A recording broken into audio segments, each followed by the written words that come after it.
اما بعد فاعوذ باللہ من الشیطان الرجیم بسم اللہ الرحمن الرحیم السلام علیکم. ربنا وتقبل دعاء ربنا اغفر لي ولوالدي وللمؤمنين يوم يقوم الحساب. صدق الله العظيم. ان الله وملائكته يصلون على النبي يا ايها الذين امنوا صلوا عليه وسلموا تسليما.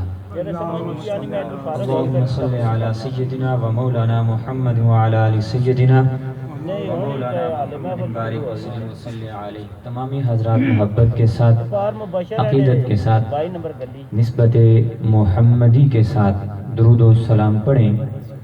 درود پڑھیں تو رب رحمت نازل فرماتا ہے، سلام پڑھیں تو آقا کریم علیہ السلام کی بارگاہ سے جواب آتا ہے. دونوں نعمتیں حاصل کرنے کے لیے محبت کے ساتھ پڑھیے الصلاۃ والسلام علیک یا. تمام حضرات یہاں پر ایصال ثواب کی محفل میں آئے ہیں. انتہائی ہم مشکور ہیں محمد مبشر مصطفی صاحب کے کہ جنہوں نے اپنے والد مرحوم کے لیے ایصال ثواب کی محفل کا اہتمام کیا. اب یہاں پر آ چکے ہیں تو ہمارا نام قبر والے تک نہ پہنچے یا مدینے والے کی بارگاہ میں نہ پہنچے تو یہ ہمارے لیے ہی باعث شرمندگی ہوگی. آقا کریم علیہ السلام کی قبر مبارک روضہ انور پر ایک فرشتہ ایسا ہے کہ جو لکھ رہا ہوتا ہے کہ کون کہاں سے آقا کریم علیہ السلام کی بارگاہ میں درود و سلام پڑھ رہا ہے. جب جہاں سے پڑھا جاتا ہے، مثال کے طور پر آج گرجا روڈ 22 نمبر گلی مبشر مصطفی صاحب کے گھر کی چھت سے ہم پڑھ رہے ہیں تو فرشتہ صدا لگا کے کہتا ہے کہ یا رسول اللہ، آج مبشر مصطفی کے گھر میں فلاں بن فلاں نے درود و سلام پڑھا ہے، وہ آپ کی بارگاہ میں پیش کیا جا رہا ہے. تو یہ جب پیش کیا جائے گا، میرا بھی نام مدینے میں، میرے باپ کا بھی نام مدینے میں، آپ کا بھی نام مدینے میں، آپ کے باپ کا بھی نام مدینے میں، پھر مدینے سے عرش کی طرف، پھر عرش پہ ذکر ہوتا ہے کہ فلاں بن فلاں کا ذکر مدینے میں بھی ہو رہا تھا، فلاں بن فلاں کا ذکر فرش پہ بھی ہو رہا ہے، عرش پہ بھی کیا جا رہا ہے. تو محبت کے ساتھ درود و سلام پڑھیے الصلاۃ والسلام علیک یا سیدی یا رسول اللہ وعلی آلک واصحابک یا سیدی یا حبیب اللہ. الصلاۃ والسلام علیک یا سیدی یا خاتم النبیین وعلی آلک واصحابک یا سیدی یا رحمۃ للعالمین. الصلاۃ والسلام علیک یا سیدی یا محبوب رب العالمین وعلی آلک واصحابک یا سیدی یا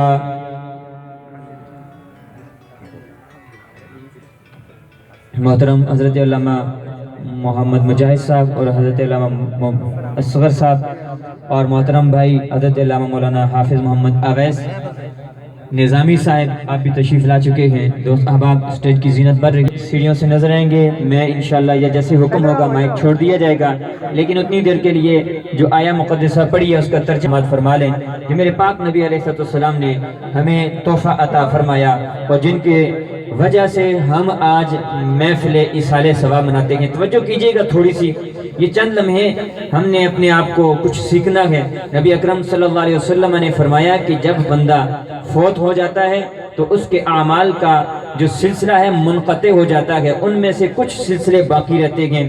ایک تو والد کے اپنی اولاد کے اچھے کام جو والد نے اولاد کو سکھائے ہوتے ہیں، دوسرا علم اور تعلیم کا کام. یہاں پہ دونوں ہو رہے ہیں، بیٹا باپ سے محبت کا اظہار بھی کر رہا ہے اور ہم ایک دوسرے کو حدیث کا علم بھی پہنچا رہے ہیں. تو ہم نے یہ دونوں کام کرنے ہیں. آپ نے توجہ کے ساتھ سماعت فرمانا ہے. اللہ رب العزت نے قرآن مجید میں ایک آیہ مقدسہ پیارے آقا کریم علیہ السلام کو عطا فرمایا کہ محبوب یہ اپنی امت کو پڑھ کے بتا بھی دیجئے اور انہیں سکھا بھی دیجئے. بتا بھی دیجئے، سکھا بھی دیجئے. بتانا یہ ہے کہ ابراہیم نے پڑھی تھی، توجہ کیجئے گا، بتانا یہ ہے کہ ابراہیم نے پڑھی تھی، سکھانا یہ ہے کہ تم نے ہر نماز میں پڑھنی ہے. واپس سے کہہ دیجئے سبحان اللہ. بتانا یہ ہے کہ ابراہیم نے پڑھی تھی، سکھانا یہ ہے کہ تم نے ہر نماز میں پڑھنی ہے. یا رب ذوالجلال، اس دعا کے اندر، اس آیت کے اندر اتنا ادنا مقام کیا ہے؟ کسی نبی کا ذکر ہے، کسی ولی کا ذکر ہے، کسی آسمان کے فرشتے کا ذکر ہے یا کسی اور شے کا ذکر ہے؟ تو فرمایا اے پیارے حبیب ان کو بتا دیجئے اس میں کوئی ذکر نہیں کیا جا رہا، بلکہ تحفہ بنا کر اپنے والدین کے لیے بھیجنے کا تذکرہ سکھایا جا رہا ہے۔ ابراہیم نبی ہو کے اپنے والدین کے لیے دعا مانگتے ہیں، نبی ہو کے مومنوں کی مغفرت کے لیے مانگتے ہیں، تم نے ان نبیوں کا گواہ بن کے دعائیں مانگنی ہیں۔ کیا بات ہے، ان نبیوں کا گواہ بن کے، اس لیے آقا کریم علیہ السلام فرمایا ان الرجل لترفع، فرمایا کہ جب بھی ایک آدمی کا درجہ فی الجنتی، فرمایا جنت میں بلند کر دیا جاتا ہے، وہ بندہ رب کی بارگاہ میں التجا کرتا ہے، مولا میں تو اس درجے پہ تھا، میرا درجہ بلند کر دیا، وجہ کیا بنی؟ امام نسائی فرماتے ہیں لجپال نبی نے فرمایا وہ بندہ جب سوال کرتا ہے رب اسے جواب دیتا ہے، وہی آقا کریم علیہ السلام کی حدیث مبارکہ نیک اولاد صدقہ جاریہ ہے۔ میں جو بندہ التجا کرتا ہے مولا درجہ کیوں بلند ہوا؟ اب سنیے، چھت پہ بیٹھ کے ذکر کرنے والوں، فرش پہ بیٹھ کے ذکر کرنے والوں، رب ذوالجلال جو فرش پہ بیٹھ کے اپنے باپ کے لیے دعا مانگتا ہے، رب عرش پہ بیٹھ کے فرشتوں میں تذکرہ کرتا ہے، فرماتا ہے کہ تیرا بیٹا فرش پہ تیرے لیے دعائیں کر رہا ہے، ہم عرش پہ اس کے ذکر کے چرچے کر رہے ہیں۔ ذرا واپس کہہ دیجئے سبحان اللہ۔ آج کی محفل پاک مبشر مصطفی بھائی نے سجائی ہے، ہم بھی سجاتے ہیں، ہر بندہ سجاتا ہے، ملتا کیا ہے؟ ملتا کیا ہے؟ ملتا کیا ہے؟ فرمایا کہ وہ محفل پاک سجا رہا ہے، وہ فرش پہ بیٹھا ہے، ذکر اس کا عرش پہ ہو رہا ہے، درجے جنت میں بلند ہو رہے ہیں، پہنچا نہیں، ابھی جنت کی سیر نہیں کی، نام پہنچ چکا ہے، جنت دیکھی نہیں، نام پہنچ چکا ہے، فرش پہ ذکر کرنے والے عرش پہ تذکرے کیے جا رہے ہیں، وجہ کیا ہے؟ کلمہ جب سے نبی کا پڑھا ہے رب نے رحمت کے دروازے کھول دیے ہیں، ذکر ایک کرتا ہے رب اجر سب کو عطا۔ اور الفت بیٹھ جائے، ماشاءاللہ ماشاءاللہ۔ ابھی انشاءاللہ چند ہی لمحات میں پیر صاحب بھی تشریف لائیں گے اور پھر خصوصی خطاب انشاءاللہ مبشر بھائی کے حکم پر چند لمحات کے لیے آپ کے سامنے، اور آقا کریم علیہ السلام کے وہ پیارے تحفے جو آپ نے ہمیں عطا فرمائے، جن کے صدقے ہم محفل میلاد سجاتے ہیں اور اپنے باپ کے لیے دعا کرتے ہیں، ماں کے لیے دعا کرتے ہیں، مومنین کے لیے دعا کرتے ہیں۔ فرمایا امتی امت مرحومہ، فرمایا کہ میری امت مرحومہ ہے، فرمایا کہ تدخلوا فی قبورہا بذنوبہا، فرمایا کہ تدخلوا قبورہا فی ذنوبہا، فرمایا میری امت جب قبروں میں داخل ہوتی ہے تو گناہوں کے ساتھ داخل ہوتی ہے، وتخرج، فرمایا کہ جب من قبورہا، فرمایا کہ جب یہ نکلتی ہے لا ذنوبا، قبروں سے نکلے گی تو ان کے ساتھ گناہ نہیں ہوں گے۔ فرمایا اس کی وجہ کیا ہے؟ باستغفار المؤمنین، رب ذوالجلال کے حبیب نے فرمایا اس کی وجہ یہ ہے آج دعا ایک کے لیے مانگی جاتی ہے، مانگنے والا ایک ہوتا ہے، مانگنے والا، توجہ کیجئے گا، مانگنے والا ایک ہوتا ہے، فرمایا کہ وہ ایک آدمی دعا مانگ رہا ہے، فرمایا سارے مومنین کے لیے وہ تحفہ بنا کر پیش کر دیا جاتا ہے، دنیا کے اندر جہاں بھی جو مومن کے لیے دعا مانگی جائے اسے اس کا تحفہ پیش کر دیا جاتا ہے، پھر ان مومنین کو گواہ بنایا جاتا ہے۔ حدیث مبارکہ کے الفاظ مقدسہ کے فرمایا کہ آدمی میدان حشر میں گناہوں کے پہاڑ لے کر جائے گا، جب اس کے لیے وہ جب جہنم کی طرف اس کا اعلان کر دیا جائے گا، پھر وہ بندہ جہنم کی سمت سفر شروع کرنے لگے گا، ایک جماعت کھڑی ہو جائے گی، یا رب ذوالجلال ہمیں جنت کی طرف، اسے جہنم کی طرف، وجہ کیا ہے؟ اے اللہ کے بندو جنت میں جاؤ، تمہیں تو پروانہ مل چکا ہے، وہ کہیں گے یا رب یہ دنیا میں ہمارے لیے دعائیں کرتا رہا، آج جنت میں بھی ہم اس کو ساتھ لے کر جائیں گے، آج جنت میں بھی ہم اس کو ساتھ لے کر جائیں گے۔ تو یہ محفل ایصال ثواب جو ہم سجائے بیٹھے ہیں، محفل ایصال ثواب جو ہم منائے بیٹھے ہیں، مصطفیٰ کریم علیہ السلام نے فرمایا کہ جب بندہ اپنے والد کے لیے یا والدہ کے لیے